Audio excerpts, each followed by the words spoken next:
بسم اللہ الرحمن الرحیم۔ شروع اللہ کے نام سے جو بڑا مہربان اور نہایت رحم کرنے والا ہے۔ تو آئیے بات کرتے ہیں اصحاب فیل کے واقعہ کے حوالے سے۔ ہمارے پیارے آقا نبی اکرم صلی اللہ علیہ وآلہ وسلم عام الفیل میں پیدا ہوئے، یعنی ہاتھیوں والے سال میں۔ اس سال کو ہاتھیوں والا سال اس لیے کہا جاتا ہے کہ ابرہہ نے ہاتھیوں کے ساتھ مکہ مکرمہ پر چڑھائی کی تھی۔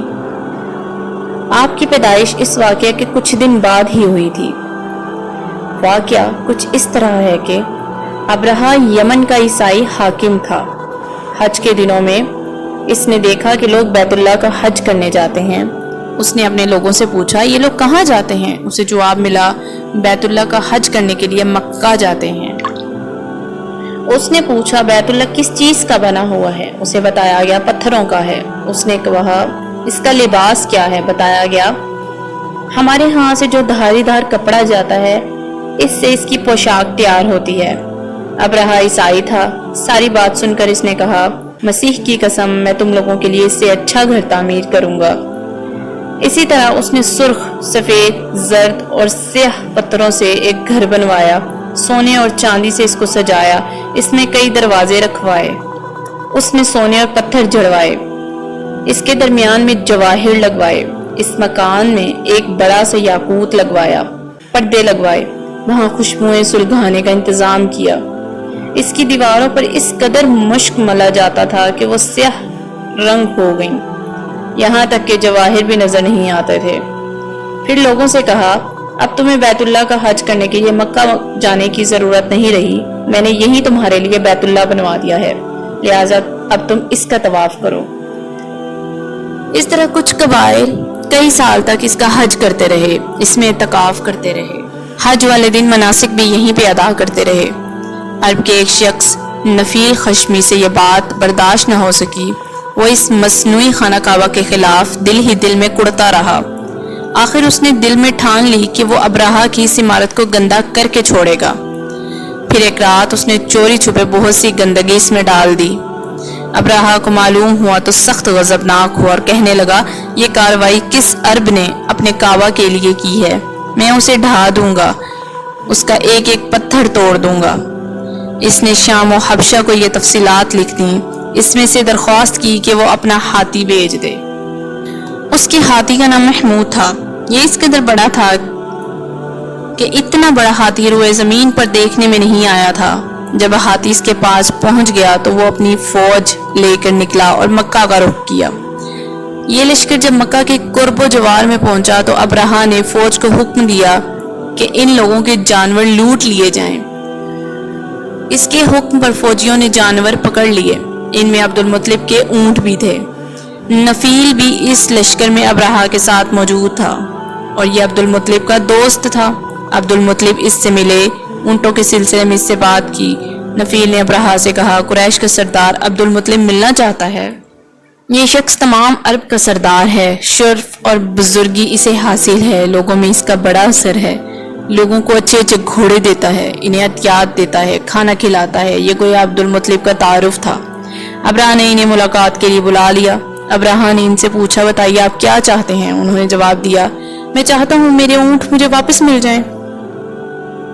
ان کی بات سن کر ابرہہ بہت حیران ہوا۔ اس نے کہا مجھے تو بتایا گیا کہ آپ عرب کے سردار ہیں، بہت عزت اور بزرگی کے مالک ہیں، لیکن لگتا ہے مجھ سے غلط بیانی کی گئی ہے، کیونکہ میرا خیال تھا آپ مجھ سے بیت اللہ کے بارے میں بات کریں گے جس کو میں گرانے آیا ہوں، نعوذ باللہ، اور جس کے ساتھ آپ سب کی عزت وابستہ ہے، لیکن آپ نے تو سرے سے اس کی بات ہی نہیں کی اور اپنے اونٹ کا رونا لے کر بیٹھ گئے۔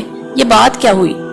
اس کی بات سن کر عبد المطلب بولے آپ میرے اونٹ مجھے واپس دے دیں، بیت اللہ کے ساتھ جو چاہے کریں، اس لیے کہ اس گھر کا ایک پروردگار ہے، وہ خود اس کی حفاظت کرنے والا ہے، مجھے اس کے لیے فکر مند ہونے کی ضرورت نہیں۔ اس کی بات سن کر ابرہہ نے حکم دیا ان کے اونٹ واپس دے دیے جائیں۔ جب انہیں ان کے اونٹ مل گئے تو انہوں نے ان کے سموں پر چمڑے چڑھا دیے، ان پر نشان لگا دیے، انہیں قربانی کے لیے وقف کر کے حرم میں چھوڑ دیا تاکہ پھر کوئی انہیں پکڑ لے تو حرم کا پروردگار اس پر غضبناک ہو۔ پھر عبد المطلب ہیرا پہاڑ پر چڑھ گئے، ان کے ساتھ ان کے کچھ دوست تھے، انہوں نے اللہ سے درخواست کی اے اللہ، انسان اپنے سامان کی حفاظت کرتا ہے، تو اپنے سامان کی حفاظت کر۔ ادھر سے ابرہہ اپنا لشکر لے کر آگے بڑھا۔ وہ خود ہاتھی پر سوار لشکر کے درمیان میں موجود تھا۔ ایسے میں اس کے ہاتھی نے آگے بڑھنے سے انکار کر دیا۔ وہ زمین پر بیٹھ گیا۔ ہاتھی بانوں نے اسے اٹھانے کی کوشش کی لیکن وہ نہ اٹھا۔ انہوں نے اس کے سر پر ضربے لگائیں، آنکھ چوبھے مگر وہ کھڑا نہ ہوا۔ کچھ سوچ کر انہوں نے اس کا رخ یمن کی طرف کیا تو وہ فوراً اس طرف چلنے لگا۔ اس کا رخ پھر مکہ کی طرف کیا، وہ پھر رک گیا۔ ہاتھی بانوں نے یہ تجربہ بار بار کیا۔ آخر ابرہہ نے حکم دیا ہاتھی کو شراب پلائی جائے تاکہ نشے میں اس سے کچھ ہوش نہ رہ جائے اور ہم اسے مکہ کی طرف آگے بڑھا سکیں۔ ادھر سے ہاتھی کو شراب پلائی گئی، چنانچہ اسے شراب کا بھی اثر نہ ہوا۔ ابرہہ کے ہاتھی کو اٹھانے کی مسلسل کوشش جاری تھی کہ اچانک سمندر کی طرف سے ان کی طرف اللہ تعالیٰ نے ابابیلوں کو بھیج دیا۔ وہ ٹڈیوں کے جھنڈ میں آئیں، ٹڈیوں کے جھنڈ کی طرح آئیں۔ دوسری طرف عبد المطلب مکہ میں داخل ہوئے، حرم میں پہنچے اور کعبہ کے دروازے پر زنجیر پکڑ کر ابرہہ اور اس کے لشکر کے خلاف فتح کی دعا مانگی۔ ان کی دعا کے یہ الفاظ تھے: اے اللہ، یہ بندہ اپنے قافلے اور اپنی جماعت کی حفاظت کر رہا ہے، تو اپنے گھر یعنی بیت اللہ کی حفاظت فرما۔ ابرہہ کا لشکر فتح نہ حاصل کر سکے، ان کی طاقت تیری طاقت کے آگے کچھ نہیں۔ آج سلیب کامیاب نہ ہو۔ سلیب کا لفظ اس لیے بولا کہ ابرہہ عیسائی تھا اور سلیب کو عیسائی اپنے نشان کے طور پر ساتھ لے کر چلتے ہیں۔ اب انہوں نے اپنی قوم کو ساتھ لیا اور ہیرا پہاڑ پر چڑھ گئے کیونکہ ان کا خیال تھا کہ وہ ابرہہ کا مقابلہ نہیں کر سکیں گے۔ پھر اللہ تعالیٰ نے پرندوں کے جھنڈ بھیج دیے۔ یہ پرندے چڑیا سے قدرے بڑے تھے۔ ان میں سے ہر پرندے کی چونچ میں پتھر کے 3 ٹکڑے تھے۔ یہ پتھر پرندوں نے ابرہہ کے لشکر پر گرانے شروع کیے۔ جو ہی یہ پتھر ان پر گرے، ان کے ٹکڑے ہو گئے، بالکل اسی طرح جیسے آج کسی جگہ اوپر سے بم گرایا جائے تو جسموں کے ٹکڑے اڑ جاتے ہیں۔ ابرہہ کا ہاتھی محمود البتہ ان کنکریوں سے محفوظ رہا۔ باقی سب ہاتھی تہس نہس ہو گئے۔ یہ ہاتھی 13 عدد تھے، سب کے سب کھائے ہوئے نحوست کے مارے مانند ہو گئے، جیسا کہ سورہ فیل میں آتا ہے۔ ابرہہ اور اس کے کچھ ساتھی تباہی کا یہ منظر دیکھ کر بری طرح بھاگے، لیکن پرندوں نے ان کو بھی نہ چھوڑا۔ ابرہہ کے بارے میں طبقات میں لکھا ہے کہ اس کے جسم کا ایک اعضا الگ ہو کر گرتا چلا گیا، یعنی وہ بھاگ رہا تھا اور اس کے جسم کا ایک حصہ الگ ہو کر گر رہا تھا۔ دوسری طرف حضرت عبد المطلب اس انتظار میں تھے کہ کب حملہ ہوتا ہے، لیکن حملہ آور جب مکہ میں داخل نہ ہوئے تو وہ حالات معلوم کرنے کے لیے نیچے اترے۔ مکہ سے باہر نکلے تب انہوں نے دیکھا کہ سارا لشکر تباہ ہو چکا ہے۔ خوب مال غنیمت ان کے ہاتھ لگا، بے شمار سامان ہاتھ آیا۔ مال میں سونا چاندی بھی بے تحاشا تھے۔ لشکر میں سے کچھ لوگ ایسے بھی تھے جو واپس نہیں بھاگے تھے، یہ مکہ میں رہ گئے تھے۔ ان میں سے ابرہہ کے ہاتھی کا مہادت بھی موجود تھا جو محمود کو آگے لانے میں ناکام رہا۔ اسی طرح اصحاب فیل کا واقعہ پیش آیا اور یہ ابرہہ کا انجام تھا جس نے اللہ پاک کے گھر کو نعوذ باللہ گرانے کی کوشش کی، اللہ پاک کے گھر کو اجاڑنے کی کوشش کی۔